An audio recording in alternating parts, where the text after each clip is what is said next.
Women doctors, we hear you. We know your struggles. We know what it's like to be a female doctor in this dominant world. And guess what? Dr. Summer Casmel and myself teamed up together and created Women Dentists Connect. We wanted to create a safe, educational, and inspirational place to come and ask those crazy questions that you don't want to ask. We know that being a female doctor is different than it is for male doctors. You just have different issues, different questions, different concerns. So Dr. Summer Casmel and I are actually hosting a live event in beautiful Scottsdale, Arizona on October 11th and 12th. This is for women doctors and their teams.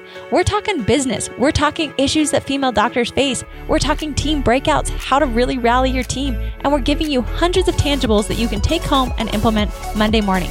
We're also having an amazing lineup of speakers where you'll actually get CE for attending. So come on in. We can't wait to see you. We only have a handful of people that we're allowing in. So run on over to womendentistsconnect.com. Use the coupon code podcast to get the Dental 18 family coupon. Guys, I cannot wait. I would love to see you there. I'd love to connect with you, learn from you, and share. So hop on over Women Dentist Connect. I can't wait to see you in October.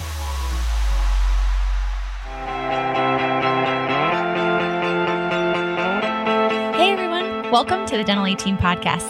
We're your hosts, Kiera Dent and Dr. Mark Costas. Mark and I had this crazy idea that maybe we could combine a dentist and a team member's perspective because let's face it, dentistry can be a challenging profession with those two perspectives. And Dental 18 podcast was created. I'm a practicing dentist, a multiple practice owner, a dental performance coach, and the founder of the Dental Success Institute. I've been a dental assistant, treatment coordinator, scheduler, biller, office manager, current practice owner, and international dental consultant. Mark and I don't just understand you, we are you. Our goal is to positively impact the world of dentistry by sharing our lessons learned from the road in hundreds of dental offices. Two perspectives, one mission, to help dental professionals reach their full potential. Welcome to the Dental 18 podcast.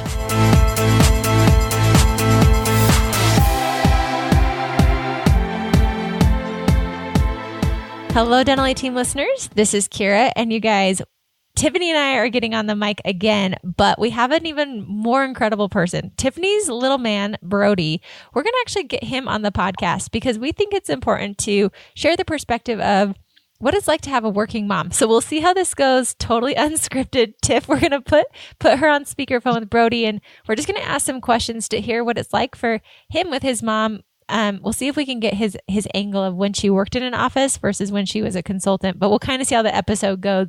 But chime in, guys. I hope you're excited. We get to hear the life of Brody. Tiff, is he 10 now? He is. He's 11 in a couple weeks, actually. Gosh, oh my gosh, he's growing up. So welcome to the show, Tiffanie and Brodie. Let's see what we get today.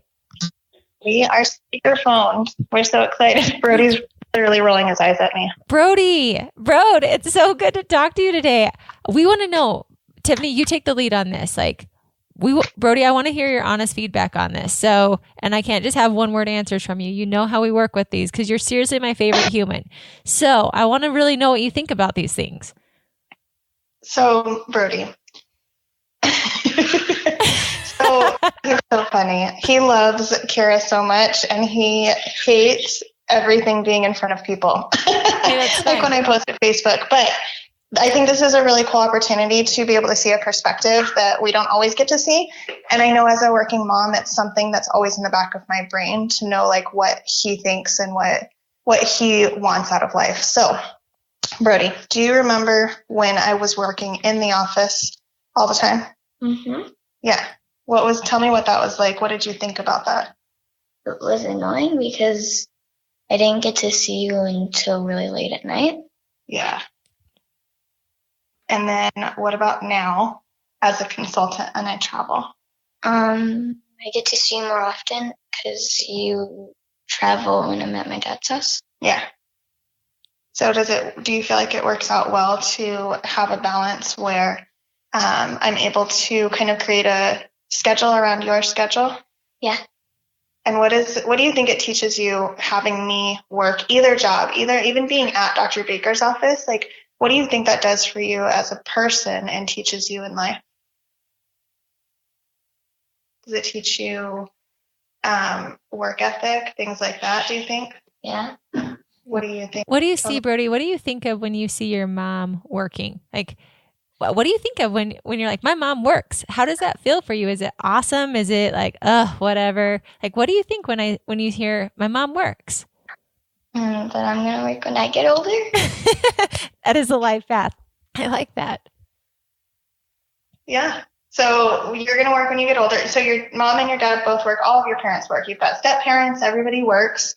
But we all make sure that we center focus our time when we're with you, kind of around you, and making sure that we are with you and spending time with you. Right? Well, Mom does. Yeah. Yeah. He's rolling by. Yeah. So work ethic. What do you think you're going to do when you get older? What do you want to do?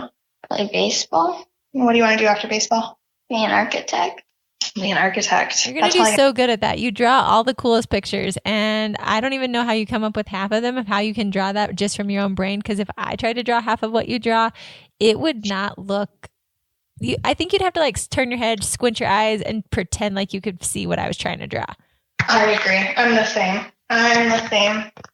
So working mom life, good, bad, okay. You don't really think about it. What do you think? I'm fine with it. Do you think about it? Like when I was at Dr. Baker's, you didn't think about it? Not that much. Yeah. So I think that's a huge perspective, because I think working moms think like our kids hate it and they're just sitting there by themselves, or they're sitting there playing with the other kids. It was boring. It was pretty boring, yeah. Not too much. But you didn't really know the difference, so you probably didn't think about like, I wish my mom didn't work. Yeah. You were just like went along with life. Pretty much. So I think that honestly is like the key that I wanted to get to, is that years and years go by where we think like our kids hate this life. He wishes I were home more. He hates being alone, whatever the case may be. But realistically, like they don't think about that. They don't know. And we're just teaching them lessons. We're teaching them life lessons and work ethic and how to be good human beings. Mm-hmm. And I also think another point to spin off this is, I believe that there's always a solution. And for you, Tiff, you realized being a mom during the time that Brodie was young, he's home, he's out for the summer. Those are crucial years. It doesn't mean you gave up working. You just spun your job to be something different and I don't think you have to be a consultant to have the life we have. I think you can do it at your office, but I think it's more like not being afraid of looking for what you really want in life and then finding a way to make that happen, because there's always a solution. And right now I can pull on the whole load of consulting. I can work way more, but we both talked about when I have kids, we're going to transition and we'll have different phases, because Brodie will be at a different phase in his life. My kids will be at a different phase in their life, and you kind of morph and evolve. But Tiff, I really love that you saw what you wanted for Brodie. You saw the life you wanted to have with him, and you didn't give up your passions or dreams to achieve that either. Yeah, absolutely. And I think that's huge, is that you have to be able to see it. Because I think if we just like mundanely go through life just doing our thing, we don't always see those dreams or goals, and then we miss opportunities. For sure. I totally agree. So Brodie, are you still there, or did you leave? I'm here. Yes. Okay. Brodie, I want to actually just say, I just want to know more about you, because let's be real. These are my favorite conversations. Not that my convos with your mom are not my favorite, but let's be real. So I want to know like big plans. What are your plans in like, you're going to middle school. What are the big plans for middle school? What are you going to do? I'm going to try out for the baseball team. Awesome. I'm going to play in band for sure. Yeah, what instrument? The French horn. No way. Can you play that? I don't think I could actually do it. Have you ever tried? We did a tryout thing at Altadena, and they said I would do pretty good on it. I don't know how to play it, but they're going to teach us all how to play it. That's awesome. That'll be really cool. I think it's important for kids, and when you're growing up, to learn to play instruments, to play sports, because I think it teaches you a lot about yourself. I mean, when you're playing baseball, it's not always easy to go to practice every single day, right? But you still have to show up and practice and train yourself to be disciplined. And Brodie, you're one of the smartest kids I know, and I think you're really disciplined. So that's why I love that. So, okay, big plans. We've got baseball tryouts. We're going to play the French horn. What else? I'm going into all gifted and talented education. Of course you are. For classes. Because you're just brilliant. Of course you're going to be in those classes. I love that. Good. Okay. And what do you do at recess? Like do they still do recess in middle school? They do, right? I don't think so, no. I think he's fresh out. But I did play soccer. Yeah. Okay. All right. So you're phasing out. Do you have lockers in middle school? I don't think so. I think we just carry our backpack around to each class. Because they still want you to like lift weights, aka your backpack, for like the next year of your life, and then they'll give you a locker. Is that what it is? Yeah, I think so, yeah. Okay, perfect. Okay, and then let's talk about your summer plans. What are you going to do for the summer? I'm going to North Carolina in a week from today. And how cool is it, because your mom does her job, that you guys can actually go on this summer vacation and she can go work while you're playing with your friends and she can come back and see you in North Carolina. I think that's pretty cool. Like, how do you feel about that, Brodie? I think that's really awesome that I get to hang out with my friends and she can do work and I can still see her. Yeah, like that's called like dreamiest mom job right there. That's a good one. So Brodie, what is like the most annoying thing when your mom's working? What are you like, oh, mom, stop. What is it? I get sort of annoyed for events when she has to be there all day. Oh, dang it. I was hoping it'd be like phone calls or something I could change. Like the all day events when she has to go with me. She's not able to be home when you're there. At first, sure, I thought he was going to say the calls. I thought the calls too. I thought you'd be like when she's on the call, when she picks me up from school, or when. And Tiff, you do a good job of maximizing your calls. That's what I thought it'd be, Brodie. So that was good to know. Okay, so the events. Anything else? I guess the calls a little bit, yeah. Yeah. But I do like that your mom is at your baseball games and she's on her calls. So, watching you, cheering you on, but also doing the calls. It's a pretty sweet job. I mean, she's not even at the office. She can at least do it while she's watching you, right? Yeah. Yeah. Okay.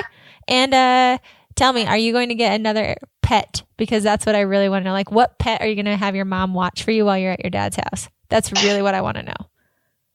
What do you want? What pet is it that you want? Tell me the truth. What is it? I don't know. A dog? Another dog? You have another dog? I was hoping for like a goldfish or a turtle or like a rat that your mom would have to feed. Could you imagine if your mom had to feed? Or a snake? Could you imagine? And this is why Brodie and I get along, because we'll kind of like scheme in the background, but obviously just making Tiffany's life easier. Obviously, only that. Just a snake, Tiff. They don't require hardly any maintenance.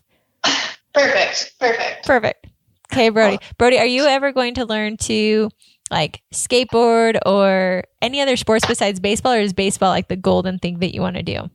I like to bike, but yeah, I do want to play baseball. Okay, baseball's where it's at. All right. Well, Brodie, I think you're one of the most intelligent, smartest kids, and I love that you see the perspective. I don't think all kids are as smart as you. So what would you tell kids that have like working moms? Like, what would your advice be to them when they have a working mom that you could tell other kids? Because I think you are really smart when it comes to with your mom having a job. What would you tell them? What advice would you give them? What would you tell them? Like, what do you think about? Well, you don't think about it, right? No. So what would you tell them? Like, don't think about it. Have fun. Do something that you like to do. It'll make time go by faster. I love that. That's awesome. Because sometimes kids just get into a bad attitude when the reality is their life's pretty awesome and they don't see it. So make the best of it, right? Mm-hmm. Cool. Tiff, what are your thoughts for working moms or anything? Because honestly, you've raised an incredible human, and I just love Brodie so much. And Brodie, thanks for telling me your summer plans, where you're going from middle school. I think you've got a really awesome life, and I think it's cool that your mom works really hard to make sure you're always a priority. Even when she has to go to the events, I know you still know that you're a top priority, right? Yes. Thank you. Yeah, of course. Of course. Tiff, any last thoughts? Yeah, I think that just that perspective was so perfect, and it was exactly what I was hoping to get, because I myself as a mom working have just like guilted myself for so long. And then when you just sit and ask him, like I've asked him before, what do you think? And he's like, I don't know, like it's whatever. You start to realize that those are the stories we build, and we build stories a lot of the time to tear ourselves down. So if you just take a minute, ask your kid, like, hey, what do you think of your life? In most cases, they're not going to sit there and say, like, I wake up every day hating that you have to go to work. Like, they don't know any different. That's life. You're teaching them some valuable lessons, and you just got to let them live and learn. I totally agree. I love that you said, I think we guilt, because I don't have kids, but I guilt myself on being gone. I guilt myself on, and it's why are we living these worlds of guilt? What are we teaching our children? What are we teaching people around us if we're living these lives of hatred and guilt when we're doing the things that we love?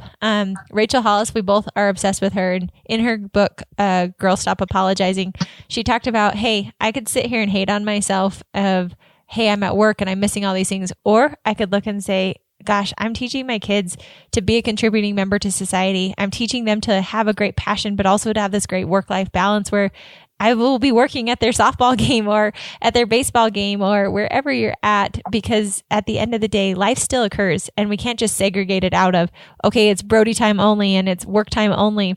That's not real life. So why are we setting ourselves up for a terrible standard that's not real? And Tiff, I love that you just said we're guilting ourselves on things that usually aren't even real, and hating on ourselves when the reality is that's not real. So it's not productive. Why are we doing that? Exactly. We're just creating this world of negativity and then like floating through life. Right. I learned that a long time ago. I literally asked him like, hey, what do you think? And he just did what he did today. Like, I don't know. Like, what do you want me to think? And it's like, I get to create that. So I can make it a good thing, or I can be like, oh, it really sucks that I'm not with you all the time. And then now it's a bad thing. Yeah. So exactly. Life is what you create it. Totally. Tiff and Brody, this was so fun. Brody, I have a confession to make. Are you ready? All right, I'll take you off speakerphone for a second. Here you go. Okay, Brody, are you ready for the confession? Sure. You're going to be famous on the Dental A-Team podcast because we were recording a podcast because we want other people just like you and your mom to hear your story. And so thanks for chatting. We'll see if we can maybe get you a character. I'm not sure if we can build one, but we'll for sure let you know you're going to be on a podcast, Brody. He's rolling his eyes. I'm sure the eyes were like, what on earth? Brody, this is awesome because you just helped inspire. Your mom always says she thinks that you were given a gift to help inspire other people. And I totally agree because I know that this podcast is going to change people's lives from what you just said. I agree. Awesome. Totally agree. Getting the evil glare. Over it. All right, Dental A-Team listeners, thanks for catching us. And we'll catch you next time on the Dental A-Team podcast. And that wraps it up for another episode of the Dental A-Team podcast. Thank you so much for listening, and we'll talk to you next time.